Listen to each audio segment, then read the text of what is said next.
I love you.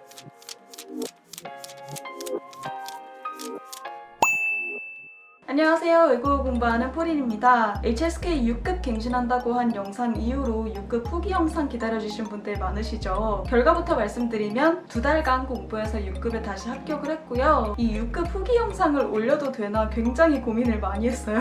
보통 6급 따신 영상들 보면 250점, 280점 이상 중문과 중국 유학생이 알려드리는 6급 후기 이렇더라고요. 근데 저는 200점 넘었단 말이죠.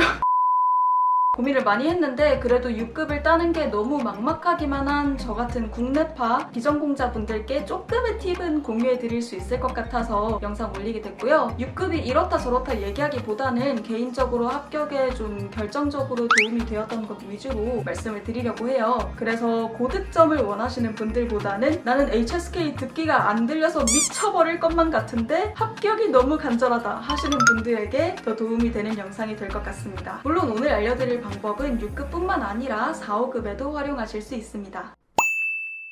HSK 듣기 혹시 정신 차리면 지문이 끝나 있지는 않으신가요? 근데 나만 이렇게 듣기 실력이 트래쉬인 건가 절방하는 분들이 있으시다면 조금의 희망은 가지셔도 되는 게요. HSK 강사님께서 이런 말씀을 해주시더라고요. 합격선이 180점이잖아요. 그 180점을 넘는다고 하더라도 200점 밑까지는 듣기를 풀 때 지문을 완전히 이해하고 푸는 게 아니라고요. 들리는 단어로만 추측해서 때려 맞춘다는 거죠. 실제로 저도 시험장에서 지문을 전부 이해하지는 못했지만 합격이 가능했습니다. 토익 쳐보신 분들은 아시겠지만 토익 LC에서도 그 패러프레이징이라고 해서 들리는 단어가 좀 다른 표현으로 바뀌어서 선택지에 들어가 있는 경우가 많잖아요. HSK도 그래요. 근데 제가 두 시험을 각각 여러 번 쳐본 결과 HSK는 토익만큼 심하진 않아요. 4, 5급뿐만 아니라 심지어 6급도 들리는 단어가 선택지에 그대로 있는 경우가 생각보다 많았고요. 그렇기 때문에 다는 안 들리더라도 들리는 단어들로만 문맥을 짐작하고 선택지에서 걸리는 단어들을 빠르게 집어낼 수 있다면 합격이 가능했습니다. 이렇게 중요한 단어를 빠르게 캐치하고 문맥을 유추할 수 있는 힘을 길러준 것이 바로 오늘 말씀드릴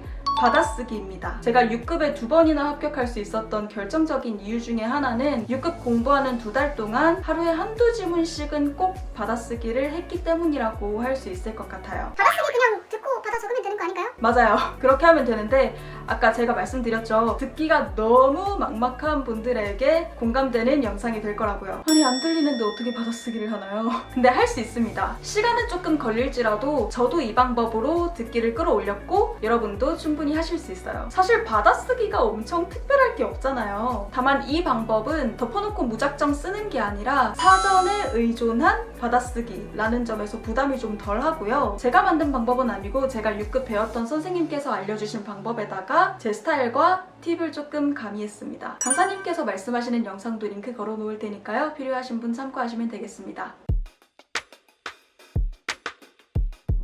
구체적인 방법에 대해서 얘기를 해볼게요. 우선 지문을 선택해야겠죠? 해당 급수의 듣기 지문이라면 정말 아무거나 하셔도 되는데 다만 저는 너무 길면 하기가 싫더라고요. 그래서 짧은 지문 위주로 했습니다. 6급의 경우에는 학원에서는 가장 짧은 듣기 1부분을 추천하시던데 저는 여기에다가 듣기 3부분까지 활용을 해줬습니다. 듣기 3부분까지는 지문 길이가 괜찮아요. 4, 5급 준비하시는 분들도 해당 급수에 너무 길지 않은 지문들로 받아쓰기 연습하시면 어느 정도 성취감도 있고 지겹지 않게 하실 수 있을 거예요. 일단 지문을 한번 쭉 들어보세요. 들으면서 이게 어떤 내용이구나 대충 한번 파악을 해보는 거죠. 중간중간에 들리는 단어로만 대충 어떤 얘기하는 것 같은데 생각하는 정도로만 해도 괜찮습니다. 이렇게 듣고 나서 받아쓰기를 본격적으로 시작하는데요. 보통은 한 문장 단위로 끊어 듣는 게 좋다고 하죠. 근데 저는 처음에 이 한 문장 단위가 너무 버거운 거예요. 그래서 들리는 부분까지 잘게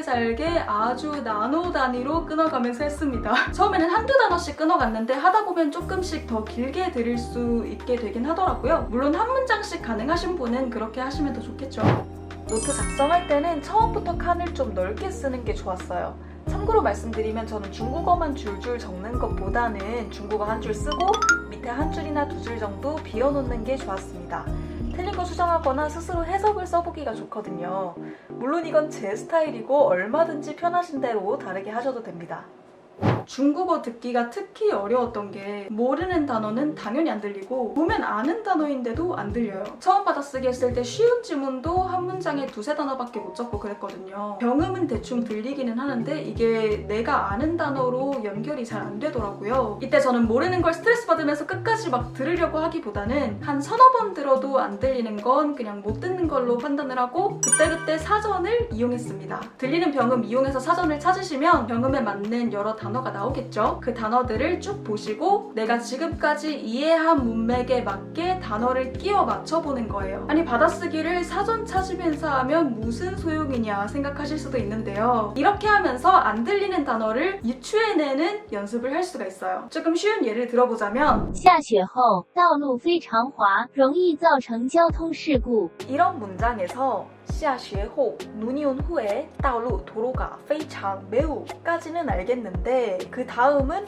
화 병음만 들리고 무슨 뜻인지는 모르겠다고 해봅시다. 그러면 사전에 화 병음 쳐보고 이렇게 나오는 수많은 화 중에서 어떤 단어일지 유추를 해보는 거예요. 눈이 온 후에 도로가 매우까지는 이해했으니까 이해한 문맥에 맞게 미끄럽겠구나 유추할 수 있는 거죠. 그러면 바로 이것을 선택해서 적어주시면 됩니다. 뒷부분도 한번 볼게요. 생기기 쉽다, 만들기 쉽다 까지는 듣고 바로 알겠는데 그 뒤를 모르겠다면 같은 방식으로 사전 찾아보고 아 눈 와서 미끄러우니까 교통사고 얘기를 하는 건가 보다 이렇게 끼워 맞춰보는 거죠.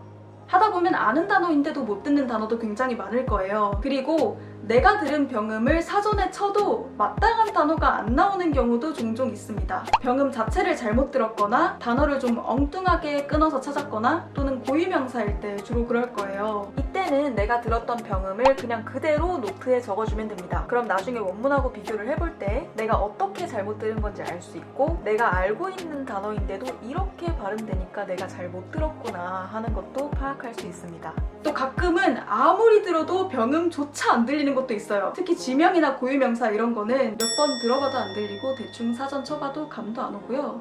그런 건 굳이 안 들었습니다. 저는 처음에 한 문장이 그냥 다 공백인 적도 있었는데요. 아무리 들어도 안 들리면 그렇게 막 스트레스 받지 마시고 그냥 공백으로 비워두고 받아쓰기 끝나고 원문하고 비교를 해보면서 다시 한번 들어보고 채워 넣으시면 됩니다. 肠胃功能减弱。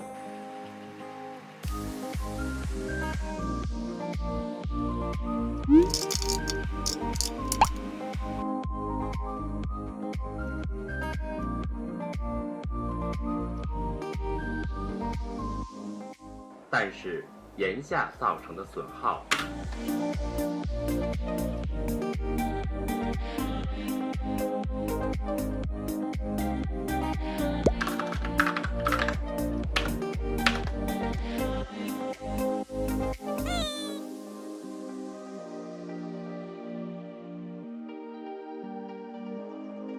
이런 식으로 받아쓰기를 열심히 한 후에 스크립트랑 비교를 하면서 틀린 부분을 수정해줍니다. 이때 아까 공백으로 비워둔 부분이랑 병음만 딸랑 써놓은 부분도 같이 채워주시면 되고요. 사실 사전을 찾으면서 했기 때문에 단어가 막 심각하게 비는 경우는 많이 없겠지만 제 경우에는 가장 많이 틀렸던 게 이제 병음은 비슷한데 단어가 다른 경우. 예를 들어서 이인데 이라고 쓰거나 요, 샹, 실용 뭐 이런 경우들이었어요. 비슷하게 들리는 것들. 문맥을 생각하면서 단어를 끼워 넣어야 되는데 그냥 들리는 걸 막 갖다 적은 거죠. 들으면서 해석이 아무래도 좀 부족하다 보니까 문맥에 어울리지 않는 단어를 대충 맞겠지 하면서 적는 거예요. 이런 것들을 하나하나 체크하면서 수정하고 그 다음번에 실수하지 않도록 신경 썼습니다. 또 이렇게 확인하면서 아까 받아쓰기 할 때 모르는 단어들 우리 사전 찾으면서 유추해서 끼워 맞춰놨잖아요. 이게 원문과 딱 맞아떨어지면 또 아주 뿌듯하답니다. 계속 받아쓰기를 하다 보면요. 자주 나오는 어떤 패턴들은 조금 익숙해져서 들을 때도 좀 덩어리로 들리는 효과가 있어요. 예를 들자면 땅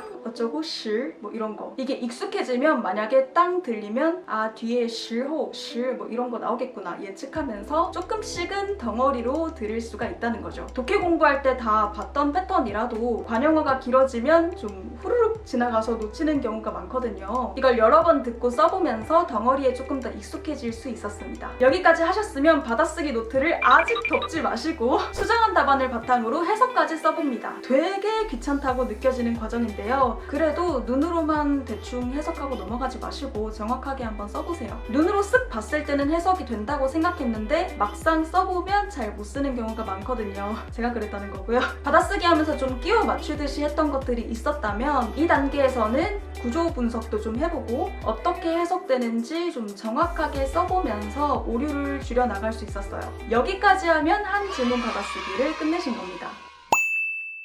베이스에 따라서 금방 끝내는 분들도 있을 거고 되게 오래 걸리는 분들도 있을 거예요. 저도 30줄짜리 30분 걸렸어요. 근데 하다 보면 요령도 생기고 시간 단축되니까 포기하지 말고 꾸준히 받아쓰기 해보시고 영상 보시는 여러분 모두 합격하시면 좋겠습니다. 그리고 받아쓰기는 단어를 캐치하고 유추하는 데 도움을 주는 방법이지 단어 양 자체를 늘려주지는 않기 때문에 단어는 꾸준히 따로 암기해주시는 거 잊지 않으셨으면 합니다. 오늘 영상 여기까지고요. 구독, 좋아요는 사랑입니다. 그럼 우리 다음 영상에서 또 만나요.